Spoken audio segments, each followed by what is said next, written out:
Hello, and thanks for joining me. I'd like to talk about the importance of leadership in management, business management. An entity was created in 1942 to hide a highly respected institution's involvement with Nazis in taking life insurance policies of the Jewish people in their concentration camps. By the 1970s, the respected institution was heavily involved in money laundering with the mafia. The new leader tried to clean up the affairs of the bank, and he died in 1978 under mysterious circumstances. In the 1980s, there were other mysterious deaths that were never solved. Jump ahead, in the Institute for Works of Religion, are we filming? Better known as the Vatican Bank, is again under numerous investigations. And yes, that leader that died mysteriously in 1978 was Pope John Paul I. I tell you this story to highlight the fact that if corruption can happen within the Holy See, it can happen anywhere. And it does. The story is an international example of a song and dance that is all too prevalent right here in the USA.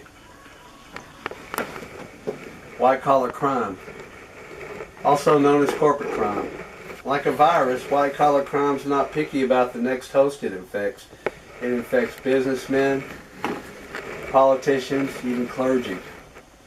I'd like to outline this societal ill, its prevalence, the forms that it takes, the damage that it leaves in its wake, and how antibodies can be formed to combat its chief agent, greed. It's my contention that greed is an attitude of heart of fallen man, but that it can be controlled through living lives following biblical principles, exemplified by you and I and everyone else in leadership roles. You've all heard of Enron, Goldman Sachs, Bernie Madoff, WorldCom, Tyco, AIG, the list goes on. Combined losses of these cases are in the hundreds of billions of dollars, but large corporations aren't where the majority of this white-collar crimes occur. Let's take a look at some statistics. White-collar crimes cost U.S. organizations from between $426 billion and $1.7 trillion a year. It's most prevalent in companies of less than 100 employees.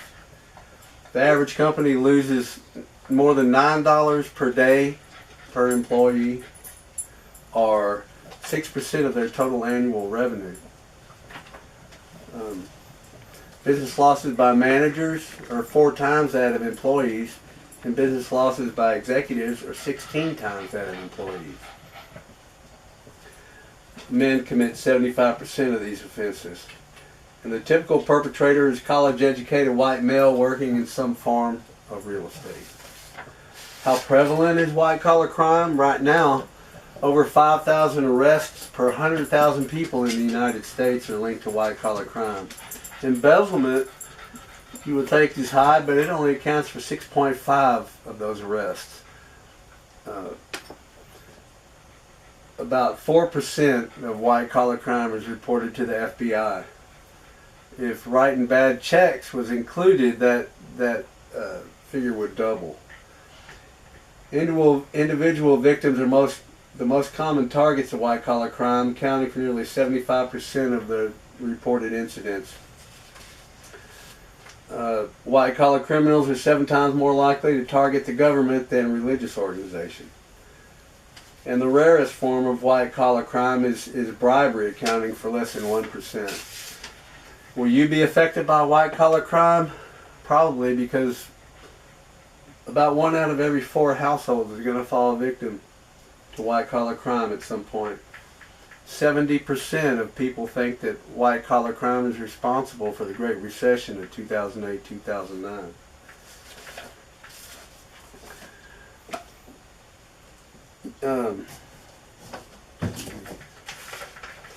White-collar crimes use deceptive practices for financial gains. They're closely related to corruption. Dishonest or illegal behaviors by people in positions of power or authority. Corruption is also described as impairment of moral principle, virtue, or values.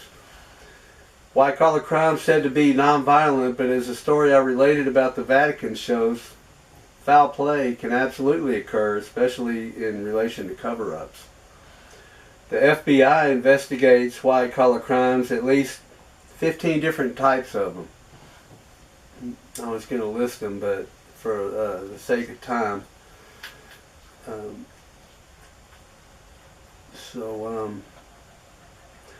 The FBI says that it threatens our economy and very way of life.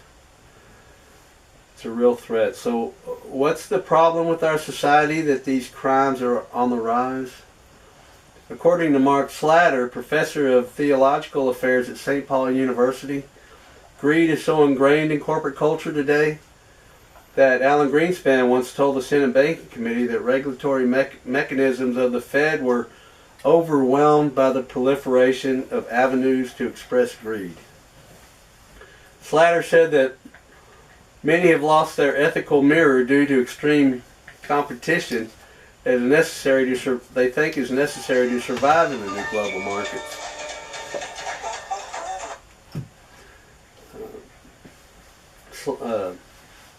It's also easy to not think about harming victims that are nameless and faceless in a virtual marketplace.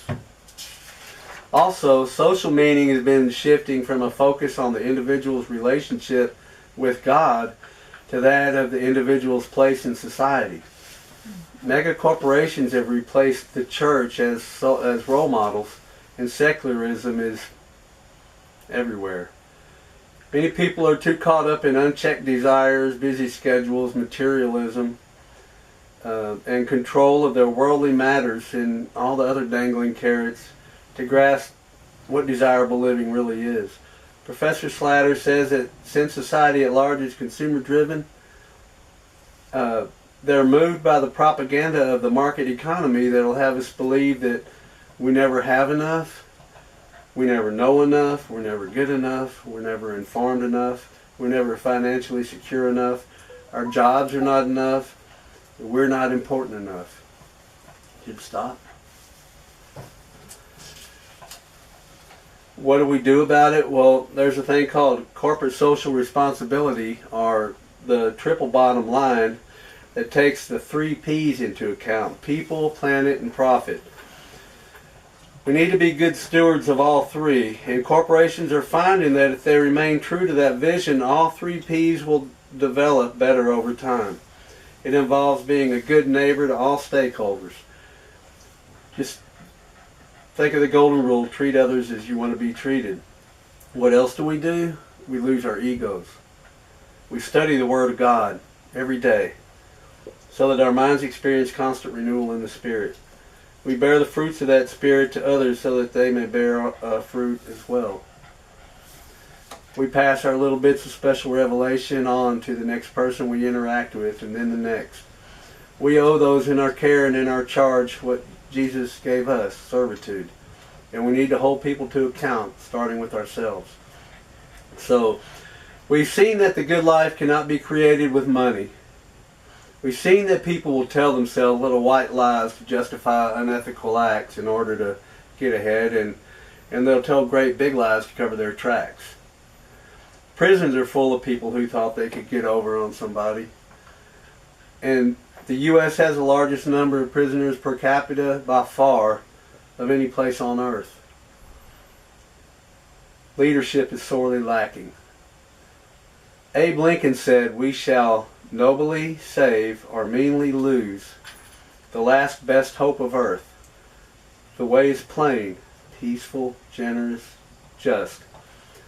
A way which, if followed, the world will forever applaud, and God must forever bless." It's all in the Bible.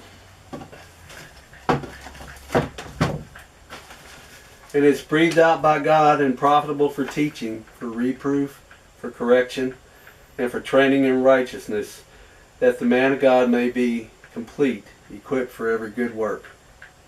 Thank you very much.